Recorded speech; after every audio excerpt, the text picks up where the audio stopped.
धर्मपुर नाम के राज्य में एक माँ और बेटी की एक छोटी सी दुनिया थी।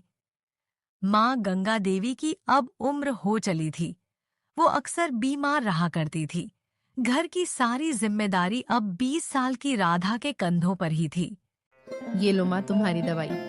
आप बैठ मेरे पास।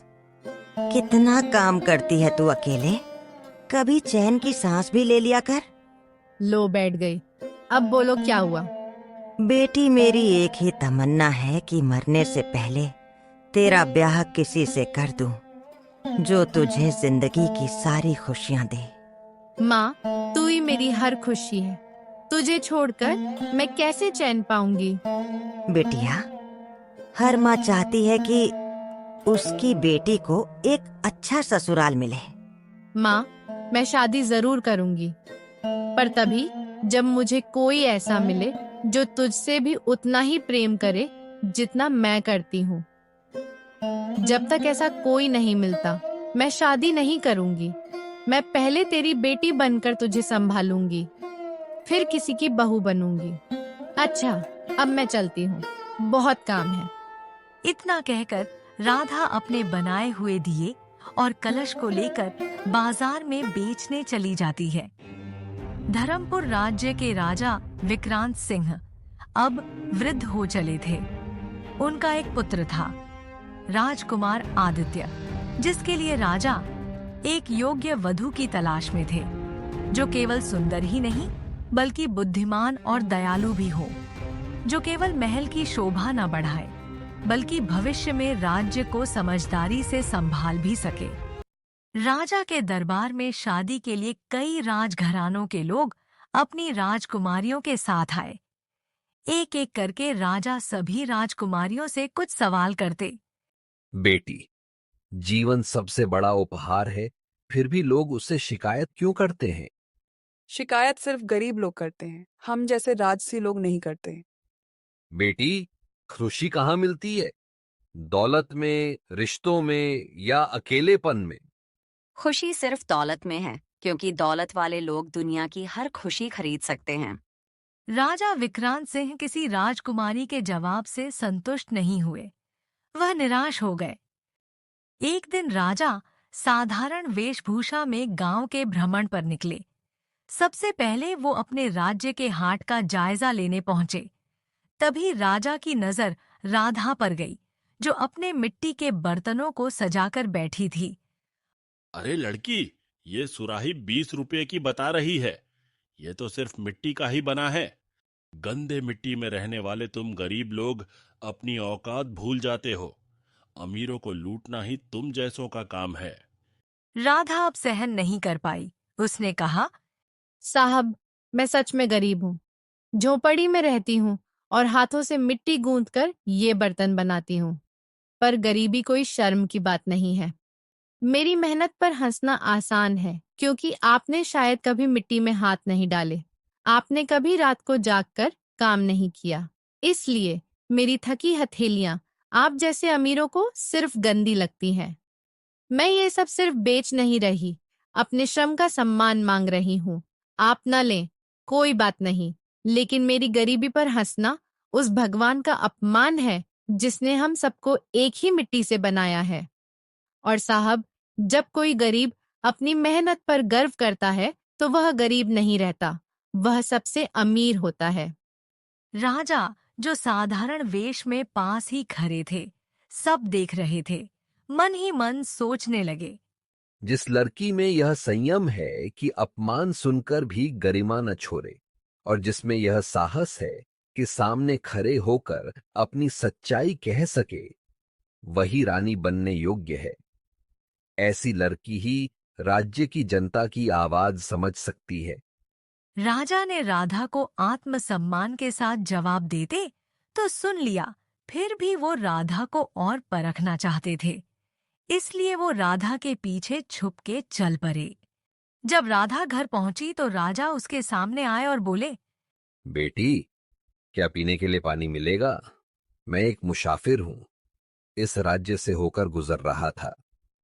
राधा ने आदर के साथ राजा को बिठाया और कहा, चाचा, ये लो पानी, और खाना भी खाकर जाना। राधा के इस व्यवहार से राजा खुश हो गए। बेटी, तुम्हारे घर में और कौन कौन रहता है? बस मैं और मेरी माँ। बेटी, तुम बुरा ना मानो तो मैं तुमसे कुछ सवाल कर सकता हूँ? जी, बिल्कुल पूछिए। अगर भगवान हर जगह हैं, तो उन्हें मंदिर में क्यों ढूंढा जाता है? भगवान वाकई हर कण में बसे हैं, हवा में, मिट्टी में और हमारे अंदर भी। परंतु मनुष्य का मन चंचल है।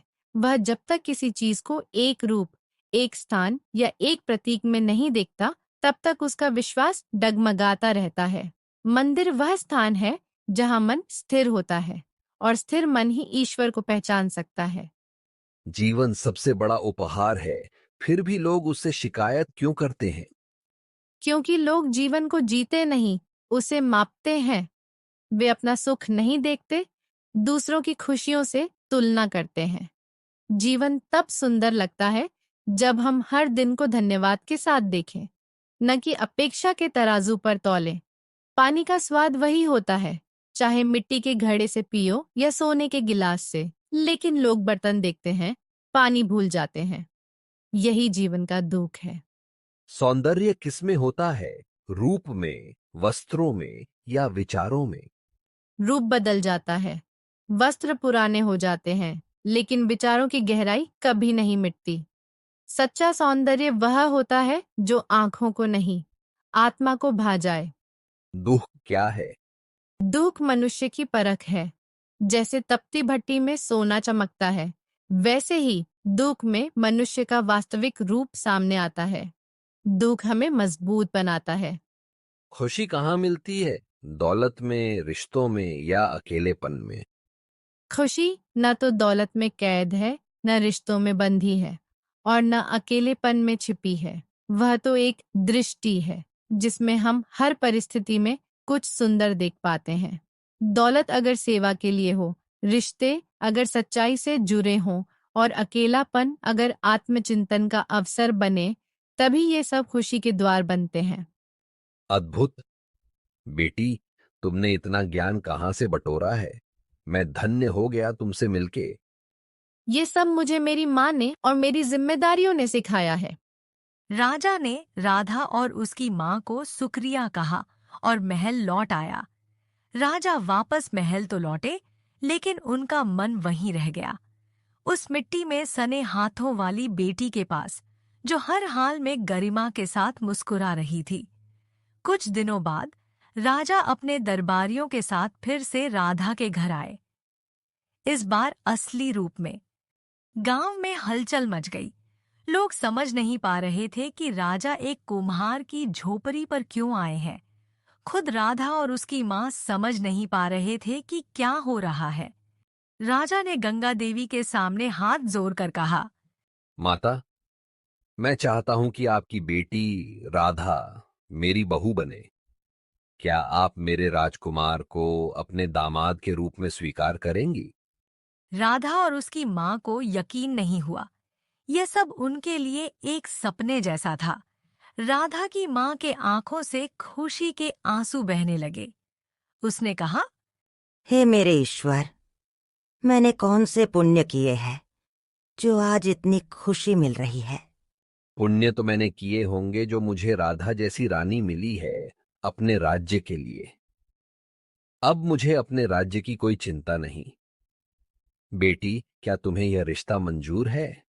जी महाराज, पर एक शर्त है, मेरी माँ भी मेरे साथ ही महल में रहेंगी। बेटी, अब ये महल तुम्हारा है, जैसी तुम्हारी इच्छा। कुछ दिनों बाद राजमहल में राधा और युवराज आदित्य का भव्य विवाह हुआ, और इस तरह से एक गरीब लड़की की किस्मत बदल गई।